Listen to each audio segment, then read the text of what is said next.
சுழலும் சுருள். ஹாய் குட்டீஸ், இன்னைக்கு நம்ம சுழலும் சுருள் பொம்மையை செய்ய போறோம். இந்த பொம்மை செய்ய நமக்கு தேவையான பொருட்கள் முழுமையான பழைய பிளாஸ்டிக் வாட்டர் பாட்டில், கத்தரிக்கோல், கலர் செல்லோ டேப், மணிகள், சைக்கிள் ஸ்போக் கம்பி, ஸ்போக் நட். சுழலும் சுருளை உருவாக்கலாமா? ஒரு நீல நிற மார்க்கர் எடுத்துட்டு படத்துல காட்டினது போல வளைவாக ஒரு சுருளை பாட்டிலின் முழு நீளத்துக்கும் வரைஞ்சிக்கணும். நீங்க வரைஞ்ச சுருளை கத்தரிக்கோல் கொண்டு வெட்டுங்க.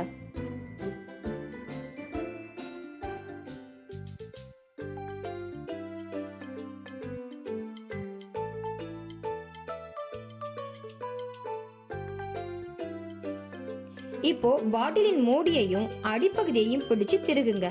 உங்களுக்கு ஒரு சுருள் பிளவு தெரிகிறதா? அடுத்து சிவப்பு நிற மார்க்கரை கொண்டு ஏற்கனவே வரைந்த சுருளுக்கு இணையா மற்றொரு சுருளை வரைஞ்சிக்கணும். படத்துல காட்டினது போல இந்த சிவப்பு நிற கோடு வரையில் உள்ள அளவிற்கு சின்ன சின்ன பகுதிகளா வெட்டுங்க. இந்த மடிப்புகள் தான் ஒரு விசிறி போல மாறி பாட்டில சுழல வைக்க போகுது. வெட்டிய பகுதிகளை பாட்டிலின் மேற்பரப்பிற்கு செங்குத்தாக இருக்கும்படி சுருளை மடிச்சு விடுங்க. இந்த மடிப்புகள் வரிசையாகவும் சீரான இடைவெளியுடன் இருப்பதையும் காணலாம்.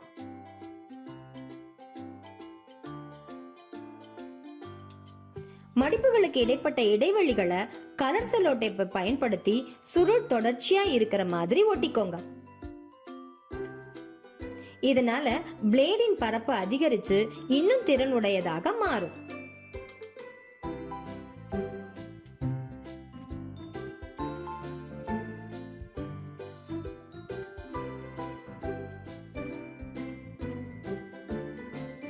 அடுத்து பாட்டிலின் மூடி மற்றும் அடிப்புறத்தில் ஒரு துளையிட்டு துளையின் வழியாக சைக்கிளின் போக்ஸ் கம்பியும் கம்பியின் முனையில் மணிகளையும் பொருத்துங்க. இந்த மணிகள் சுருள் சுழலும் போது உராய்வை குறைக்க உதவும். இந்த அமைப்பை ஒரு மின்விசிறியின் கீழ் கொண்டு சென்றா பாட்டிலுடன் இணைந்த சுருளும் அழகாக சுழல்வதை கண்டு மகிழலாம். மேலும் இதனை ஊதும் போது அழகாக சுழலும்.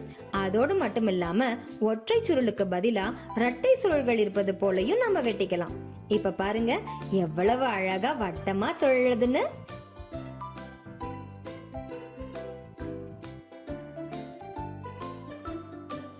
மேலே இருக்கும் மின்விசிறியிலிருந்து வரும் காற்றின் இயக்கத்தினால் சுருள் வடிவில் இருக்கும் பிளேடுகளுக்கிடையே ஒரு அழுத்த வேறுபாடு உருவாகிறது.